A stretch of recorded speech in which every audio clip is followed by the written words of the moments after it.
All right, hello guys. I'm going to keep on trucking and go over chapter 8 really quickly. So again, just one chapter, so shouldn't be too long as far as this video goes. So we will start right away. My first question is, what shape do bees know how to perfectly make for their hive? The answer is a hexagon. Bees are like little mathematicians. Every single hive is like a perfectly straight, perfectly angled hexagon, almost as though they had a ruler and a pencil out, which we know they in fact don't. So they're just incredibly meticulous little animals. Bees are actually very fascinating. I love bees. So then Lily is helping August pack up honey, send it to the various businesses that sell it. And she asks about the image that is on the honey jars, this Black Madonna image. So at first she says, like, don't take this the wrong way, but I've never seen a picture like the one you guys used. Did you make it up? Where did it come from? What's the story about it? So we find out that, and I'm going to butcher this name, so I'm not even going to attempt it, but this is on page 139. We find out that August did not make up this image. It's actually a famous image. She said that, like, she remembered her mom's Catholic prayer cards and she saw the image and she saved it. But the image they're using is the Black Madonna of some B word in Bohemia. And I actually looked it up so I like understood what they're talking about. So it is a famous image. She did not make it up. So then Lily says, well, why did you choose this image? If you Madonna is essentially Mary, Jesus's mother. If you Google Madonna or Mary, not Madonna the singer, but Madonna the mother.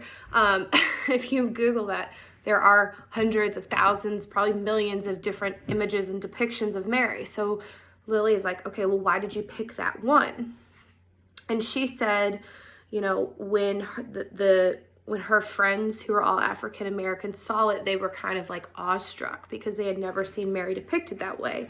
And she says, everybody should see a God that looks like them. Like, everyone should see the way they are represented. So she did it because of that. So they get to talking and we learn a little bit more about August and in turn Lily. And they have a favorite snack in common. This is not a snack that I can say I have eaten because you all know I'm deathly allergic to this thing, but they take salted peanuts and they pour them in a Coke bottle and they basically like drink and eat them at the same time. So I can't say I've ever tried that, but they both mutually love this snack. All right, what's my next question? Oh, I just went a little out of order. So I just talked about why did August use Black Madonna? I just told you everyone should have a God that looks like them. So then we find out the sisters were not always beekeepers. They did not always run this honey farm, this honey business. We learn a little bit about them. We know that this house, this homestead, was actually their grandmother's, and when she passed away, she left it to the sisters because they always loved being there.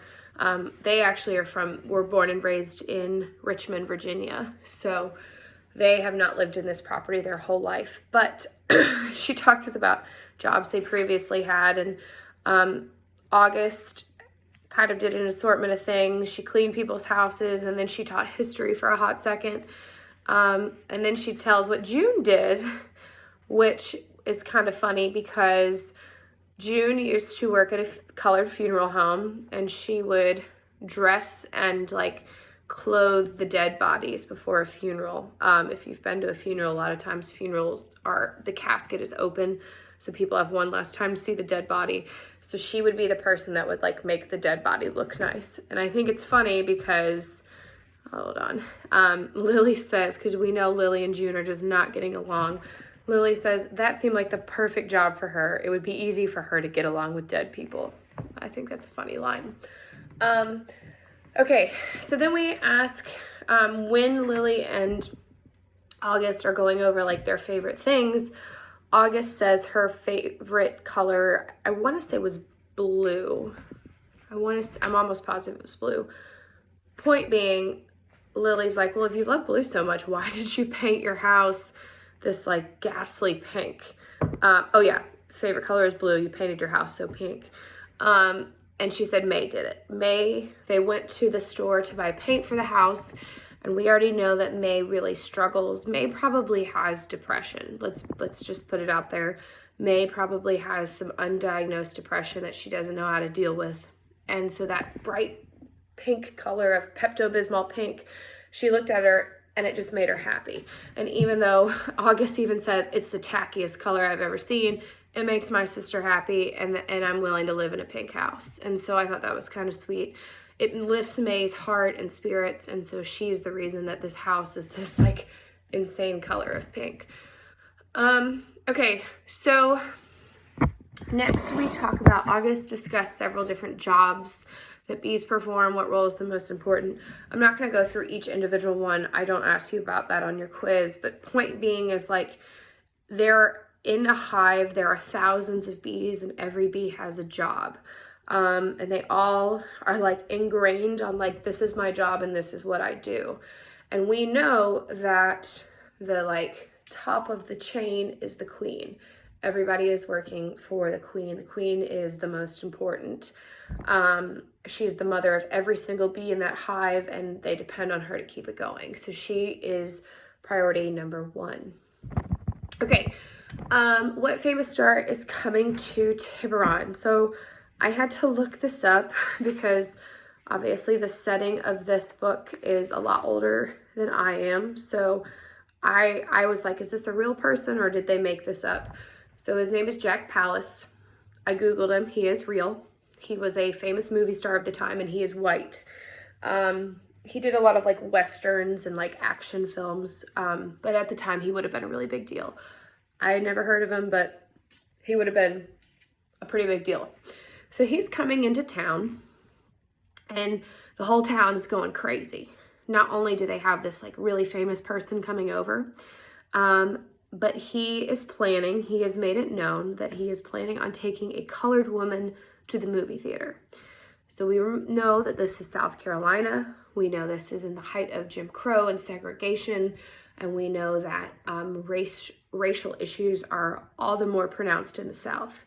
And so the town is just up in arms. There are white men who are claiming they're going to stand outside the theater door, you know, with a gun in their hand. So the whole town is just sort of like berserk that this famous person is coming and he's going to do this.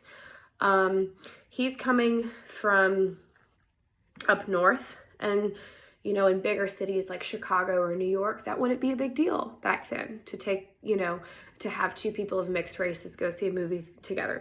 That just wouldn't be a big deal. So where he's coming from wouldn't be that big of an issue. But in South Carolina at this time frame, oh no, people are not gonna like that. So that's sort of foreshadow. We can kind of like get a hint that something's going to come. All right. They go to visit. They're dropping off honey and picking up payments, her and Zach. And they go to pick up a lawyer, or they go to a lawyer's office to drop off some jars and pick up some money. And this lawyer's name is Mr. Forrest, and he's white. His name's Clayton Forrest.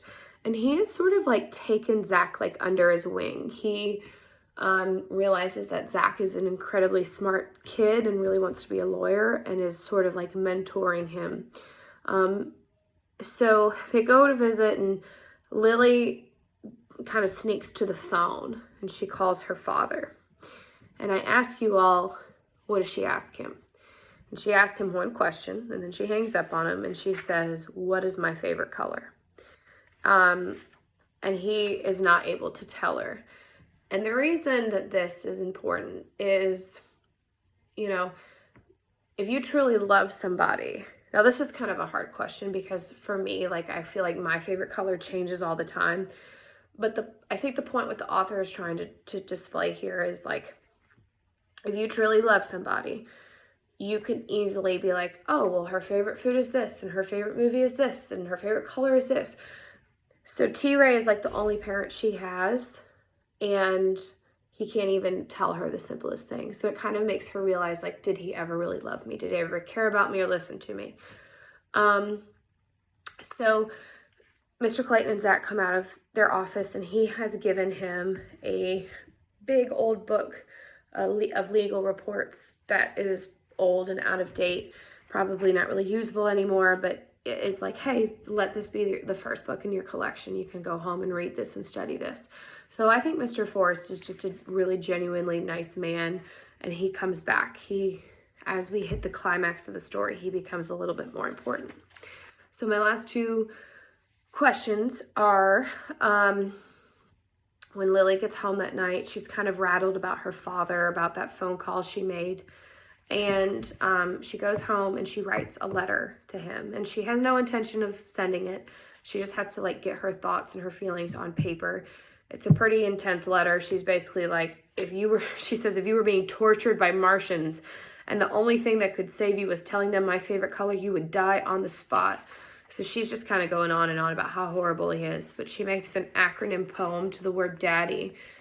And the D stands for despicable, angry, dud of a father, disappointment, yoke around my neck. So basically, not very nice. There's no love lost between the two of them. She's kind of like pushing him out of her life. So lastly, this chapter ends. I ask you all, what does she finally do that is kind of symbolic and meaningful for her? And the answer is she touches the statue's heart. She finally touches it. Remember, she tried to earlier, and June did not like that, and then she fainted. She finally walks up to the statue, and she traces the statue's heart and touches it and just sort of leaves her there and just has this like connection with this statue.